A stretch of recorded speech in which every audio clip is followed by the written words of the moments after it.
Hello students, welcome back to my class and welcome back to my channel Rachna's creation करची से कलम तक।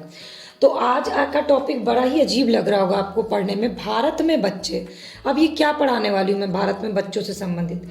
चलिए मैं आपको बताती हूँ। बच्चे यानी चाइल्ड, ये एक बहुत ही उभरता हुआ टॉपिक है सोशल इश्यूज़ का। अब सोशल इश्यूज आपके किस काम का है? तो अगर आप प्री की तैयारी कर रहे हैं किसी भी प्रतियोगी परीक्षा में, आप किसी प्रतियोगी परीक्षा का मेंस देने वाले हैं, आप किसी एग्ज़ाम का इंटरव्यू देने वाले हैं, आप किसी जगह एस्से लिखने वाले हैं, कहीं पर आपको स्पीच देनी है, या फिर जर्नलिज्म कर रहे हैं या जर्नलिज्म की तैयारी कर रहे हैं, या फिर सोशल वर्क से कोई डिग्री ले रहे हैं, सोशल इश्यूज़ पे कुछ लिखना है आपको, तो इन सारे चीज़ों के लिए आपके लिए ये बहुत ही हेल्पफुल होगी ये वाली क्लास।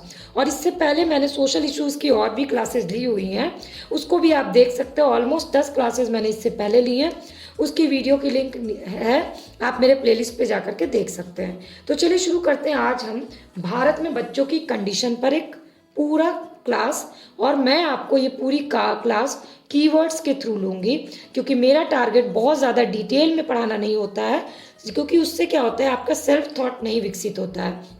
तो मैं आपको सिर्फ कीवर्ड्स के थ्रू कहानी बताती हूँ, ताकि आप उसको डिटेल में खुद अपनी भाषा में लिख सकिए, तभी आप एक अच्छा आंसर लिख भी सकते हैं और एक अच्छा इंटरव्यू दे भी सकते हैं। तो चलिए शुरू करते हैं आज का टॉपिक बिल्कुल फटाफट से। कहते हैं कि भारत में या किसी भी देश में सबसे परमानेंट संसाधन जो होता है वो वहाँ की आबादी होती है, और भारत में की आबादी में बच्चों की संख्या का एक बड़ा भाग है। लेकिन यही बच्चे कल हमारा भविष्य होते हैं, तो उनके लिए प्रॉपर देश के विकास के लिए उनका विकास होना, उनकी उत्तरजीविता बढ़ना, उनका संरक्षण होना बहुत ज़रूरी है। तो बच्चों के विकास को कैसे हम आकलन करेंगे, ये भी पहले मैं आपको एक हिंट दे देती हूँ। तो बच्चों के सबसे पहले बच्चों की जनसंख्या का आकलन जरूरी है। उसके बाद उस जनसंख्या में लिंगानुपात कितना है, कितनी गर्ल चाइल्ड है, कितने बॉय चाइल्ड है। इसके बाद स्कूल में उनका नामांकन दर क्या है, स्कूल छोड़ने की उनकी दर क्या है, स्कूल में बने रहने की उनकी दर क्या है, शिशु और बाल मृत्यु दर कितनी है, जन्म के समय वजन कितना है, उनके टीकाकरण की क्या कंडीशन है। इन सारी स्थिति को देख करके ही आप बच्चों का कंडीशन भारत में क्या है इसके बारे में सही डिटेल निकाल सकते हैं। तो मैं अब आपको इसके थ्रू कुछ कीवर्ड्स के थ्रू बहुत अच्छे से आपको बताती हूँ भारत में बच्चों की स्थिति, थोड़े बहुत डाटा के साथ बताती हूँ मैं आपको।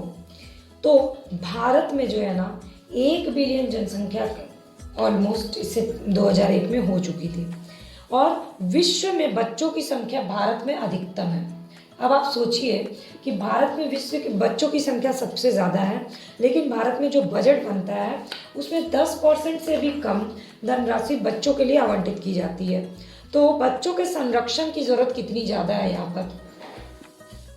अब कुल जनसंख्या में बच्चे यानी 0 से 14 वर्ष तक के, ये होता है 0 से 14 वर्ष तक के बच्चे काउंट होते हैं, लेकिन इसमें लिंगानुपात बहुत ज़रूरी। तो आपको पता है कि 1961 में लिंगानुपात कितना था, 976। ये 6 वर्ष तक के आयु के बच्चों का लिंगानुपात बता रही हूँ, और जो 2001 में हो गया 927। तो हम कितना विकास कर रहे हैं वो आप देखिए। आगे का डाटा आप खुद एडिट करिएगा, मैं आपको एकदम लेटेस्ट इसलिए नहीं बताती ताकि आपका रिसर्च वर्क नहीं रुकना चाहिए। अब हमारे समाज में जेंडर इनइक्वालिटी यानी जेंडर असमानता तो है ही, पर इसके अलावा लिंग विभेद भी होता है, यानी बच्चा पैदा होने से पहले ही पता लगवा लेना कि लड़का है या लड़की है। और इससे क्या होता है कि कन्या भ्रूण हत्या की संख्या बढ़ जाती है।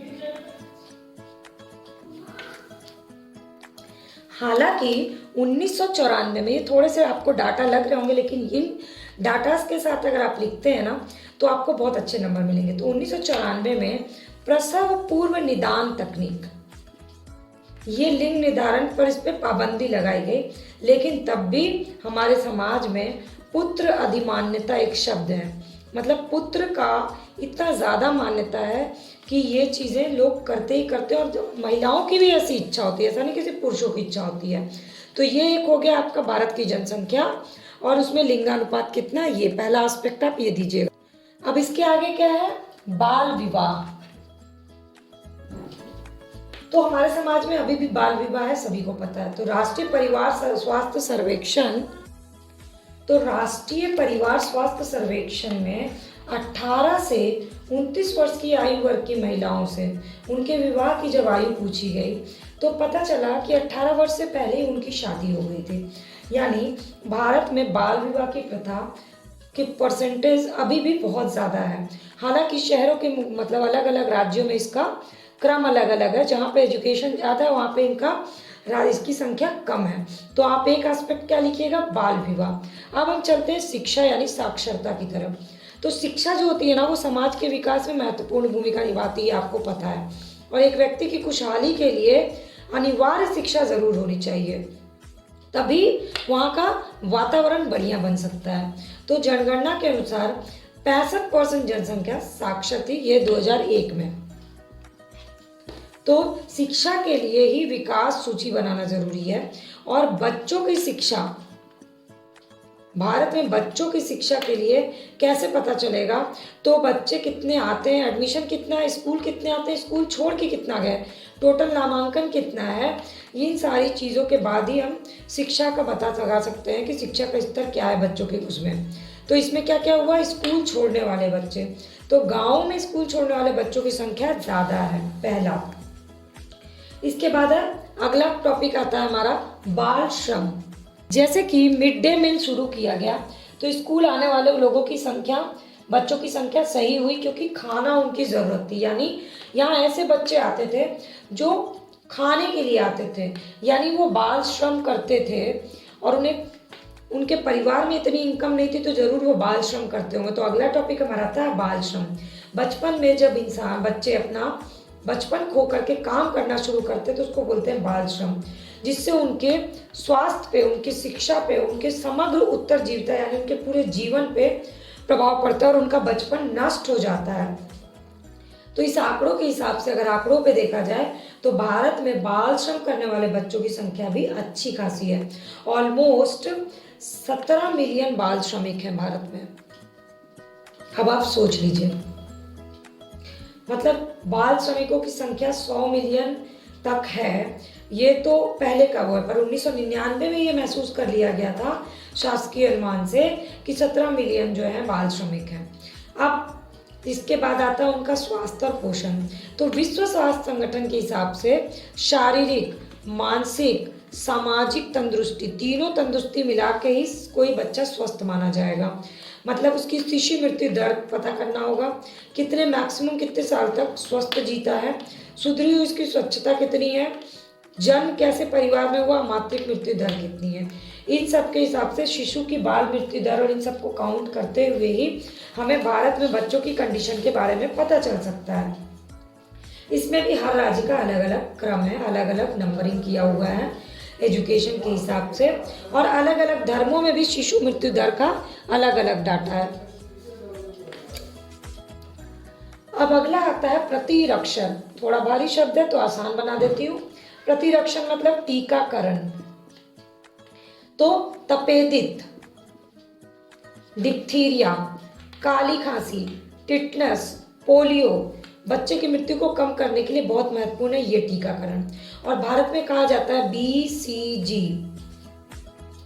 BCG पोलियो और DPT का टीका जो बच्चे लगा लेते हैं वो स्वस्थ माने जाते हैं। जबकि टीकाकरण के चार्ट को अपडेट करने की बहुत ज़रूरत है, क्योंकि प्राइवेट हॉस्पिटल में कोई और टीकाकरण होता है और सरकारी में कोई और टीकाकरण होता है। तो बच्चों के प्रतिरक्षण या टीकाकरण से भी 44% बच्चे जो हैं बुनियादी टीकाकरण करवा पाते हैं, बाकी बच्चे नहीं करवा पाते हैं। ये है स्थिति। अब चलते हैं अगला टॉपिक, पोषण। उनको खाने को कैसा मिलता है। तो WHO के अनुसार पोषण बच्चों के स्वास्थ्य और विकास दोनों की ही नींव है। तो बच्चों का इम्यूनिटी तभी डेवलप होगा, सिर्फ टीकाकरण से नहीं होगा, बल्कि उनको सही पोषण की ज़रूरत होती है, सही कैलोरी की ज़रूरत होती है। और विश्व के 1/3 कुपोषण से पीड़ित बच्चे भारत में हैं। अब आप खुद समझ जाइए कि कुपोषण का शिकार बच्चों की संख्या कितनी है। 27% तक कम करना भी टारगेट रखा गया है। तो ये हो गया पोषण। अब इसके बाद अगला टॉपिक क्या है, एनीमिया। यानी खून की कमी। इसके बाद है उनको जल और स्वच्छता कितनी उपलब्ध है, मतलब स्वच्छ पानी कितना उपलब्ध है। ग्रामीण क्षेत्र में ज़्यादा अच्छा है, शहरों में इसकी स्थिति खराब है। HIV एड्स से भी पीड़ित है बच्चे भारत में लगभग 0.40% हैं। राष्ट्रीय वयस्क HIV भारत में इतने हैं और इसमें बच्चे भी शामिल हैं, तो ये भी एक टॉपिक है। अब इसके बाद है कुष्ठ रोग।